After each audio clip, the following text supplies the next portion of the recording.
Overlooking harsh Kansas prairie sits the Mount Olive Cemetery. It's the final resting place for some of America's black Civil War soldiers who later became pioneers. Yeah, this is my great-great-grandfather, Perry Bates, who was in the Civil War. The Civil War ended slavery, but for African Americans in the South, little changed socially and economically. Most still picked cotton for mere pennies. Only now they rented land from wealthy plantation owners, their former masters. Bates and others knew they deserved better. He had a vision once he was emancipated. Why stay and sharecrop? Let's move to the West, become landowners, and experience freedom in a real way that we cannot experience here in the South. The former slaves looked west to Nicodemus, named after an African American who escaped enslavement. The town was founded in 1877 by a handful of black men with a dream. They handed out flyers in former slave states like Kentucky, promising pioneers a chance to establish unprecedented black self-government in Kansas.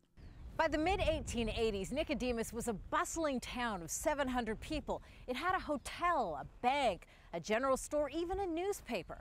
What it needed was the railroad to connect it to future growth and prosperity, but it never happened. The railroad bypassed the post-Civil War town, and Nicodemus began its slow decline.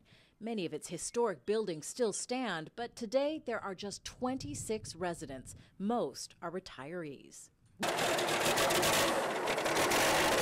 Gil Alexander, a direct descendant of a Civil War soldier, says the town is a testament to what's been achieved and what needs to be done.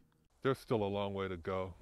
In the largely white, conservative state of Kansas, Alexander says bigotry still blights the rural landscape. Coffee breaks with fellow farmers can often be uncomfortable. A lot of times I have to bite my tongue and just walk out because, yes, this is a very, very conservative part of the country. The U.S. Congress declared Nicodemus an historic site in 1996 to allow Americans to interpret the significance of its history for future generations. It's a living reminder that more than 150 years after the start of the Civil War, some racial prejudice in America still lingers. Kimberly Helkett, Al Jazeera, Nicodemus, Kansas.